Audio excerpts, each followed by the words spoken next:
नमस्कार, मैं अनुज कुमार। आप देख रहे हैं जनपथ और इस वक्त आपके सामने लेकर हाजिर हूं एक बड़े अहम मुद्दे को। और ये मुद्दा निकलकर सामने आ रहा है कहीं ना कहीं तेलंगाना की धरती से। जिस तरीके से बात किया जाए, भारत देश के 5 राज्यों में विधानसभा चुनाव हो रहे हैं और इन 5 राज्यों में से 4 राज्यों में चुनाव संपन्न हो चुके हैं, वोटिंग प्रक्रिया खत्म हो चुकी है।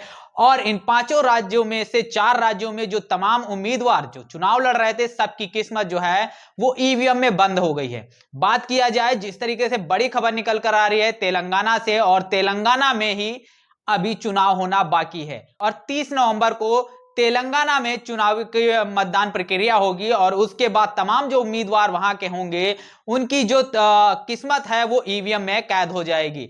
जिस तरीके से बड़ी खबर निकलकर सामने आ रही है और तमाम जो वीडियो निकलकर सामने आ रहे हैं, ये बड़ी खबर है, बहुजन समाज पार्टी से संबंध रखती है। और बहुजन समाज पार्टी के जो एक कद्दावर नेता हैं, जिन्हें बहुजन समाज पार्टी की राष्ट्रीय अध्यक्षा मायावती जी ने तेलंगाना का प्रदेश अध्यक्ष घोषित किया। प्रदेश अध्यक्ष के साथ ही साथ उन्हें तेलंगाना के सीएम पद का उम्मीदवार भी घोषित किया गया और वो है और कोई नहीं, retired IPS officer RS Praveen Kumar. और ये आरएस प्रवीण कुमार जी हैं, इन्होंने ये एक आईपीएस थे और इन्होंने वॉलंटरी रिटायरमेंट लिया और बहुजन समाज के लिए काम करने के लिए कहीं ना कहीं बहुजन समाज पार्टी का दामन साधा और तब से लगातार 3 साल से ग्राउंड पर काम कर रहे हैं। और वो काम जो उन्होंने अपने नौकरी में रहते हुए किया और नौकरी को छोड़ने के बाद जो काम समाज के लिए किया, उसका जो परिणाम है वो कहीं ना कहीं अब दिखाई देता हुआ नजर आ रहा है। और రోడ్లు లేవు, నీళ్ల కోసం భిక్ష అడుక్కునే పరిస్థితి, చదువు లేదు, మరి ముఖ్యంగా ఉద్యోగాలు లేవు, మన పొలాలకు నీళ్లు రావు, ఆ నీళ్లు తీసుకురావడానికి ఎన్నుకున్న ఎమ్మెల్యేలు వాళ్ళు వాళ్ళ ఆస్తులు పెంచుకుంటున్నారు తప్ప మన ఆస్తులు పెంచుకోవడం లేదు. కానీ నవంబర్ 30వ తారీఖు నాడు సీను మారబోతున్నది. 1,00,000 మెజారిటీతో సిర్పూర్ ప్రజలు గెలవాలి. తగ్గేలేదు. 1,00,000 మెజారిటీతో సిర్పూర్ ప్రజలు గెలవాలి. ప్రవీణ్ కుమార్ గారు ఇక్కడ ఎలక్షన్లను నిలబడ్డది. సిర్పూర్ బిడ్డలు బెంచూరు, కౌటాల, మానేపల్లి, పెంచుకల్పేట, దైగాం, సిర్పూర్, కాగజ్ నగర్ బిడ్డలు నిలబడ్డారు. మిత్రులారా,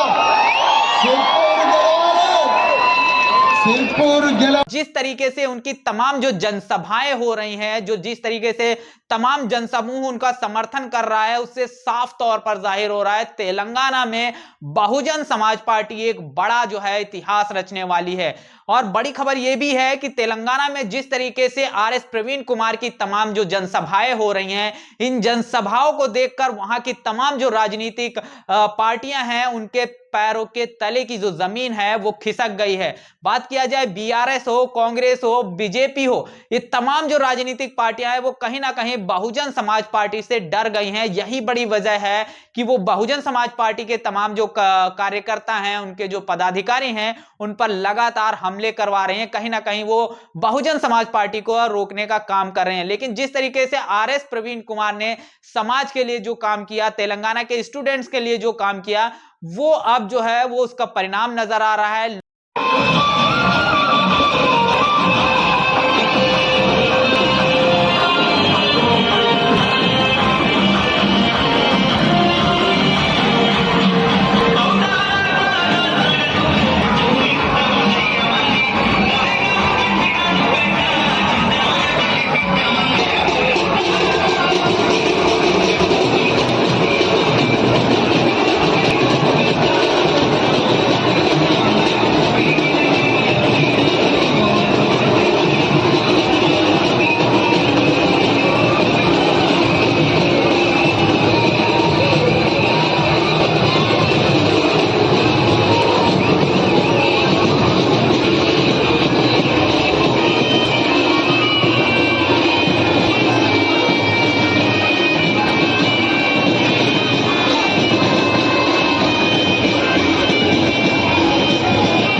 जो है खुशी खुशी उन्हें वोट के साथ नोट देते हुए भी नजर आए। तमाम वीडियो आपने सोशल मीडिया पर देखे होंगे, लेकिन आज जो मैं वीडियोस आपको दिखा रहा हूं ये आरएस प्रवीण के वो रोड शोज है जो वो अभी हाल में ही कर रहे हैं, और जो पूरी रोड है वो नीली हो गई है। जिस तरीके से आप देख रहे हो कई किलोमीटर तक जो है तमाम जो लोग हैं उनके समर्थन में हैं, और इससे साफ तौर पर जाहिर हो रहा है कि तेलंगाना में बहुजन समाज पार्टी एक बड़ी ताकत बनकर उभरी है। और यहीं पर अगर देखा जाए इसी ताकत को 10 गुना बढ़ाने के लिए कहीं ना कहीं बहुजन समाज पार्टी की राष्ट्रीय अध्यक्षा मायावती जी ने 2 बड़ी जनसभाएं तमाम तेलंगाना के जो उम्मीदवार हैं उनके पक्ष में की, और उन रैलियों से, उन जनसभाओं से जो आरएस प्रवीण को एक बड़ी ताकत मिली है, उनकी जो ताकत आरएस प्रवीण की कुमार की थी वो 10 गुना बढ़ गई है। और यही बड़ी वजह है तमाम जो राजनीतिज्ञ हैं तेलंगाना के, जो राजनीति में इंटरेस्ट रखते हैं थोड़ा सा, तो वो लोग भी तमाम चीजें कहते हुए नजर आ रहे हैं, और वो साफ तौर पर कह रहे हैं कि तेलंगाना में अब सिर्फ बहुजन समाज पार्टी की सरकार बनेगी। और यही बड़ी वजह है, तमाम जो डाटा निकलकर सामने आ रहा है वो डाटा भी मैं आपके सामने रख दे रहा हूं।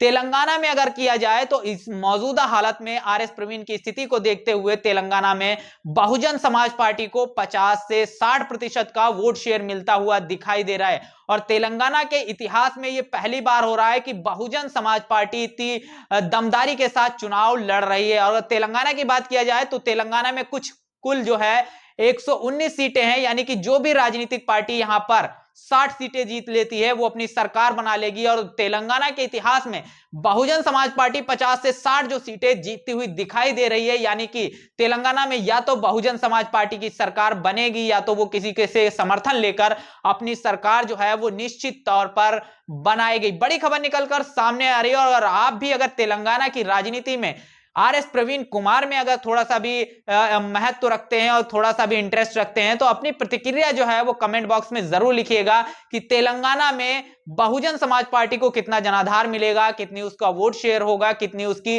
सीटें निकलेंगी, जरूर बताइएगा। आरएस प्रवीण की राजनीति और उन्होंने जिस तरीके से अपनी सर्विस से रिटायरमेंट लेकर समाज के लिए जो काम किया है उस पर 2 शब्द जरूर कमेंट बॉक्स में लिखिएगा। बने रहिएगा जनपद के साथ, तब तक के लिए जय भीम, जय भारत।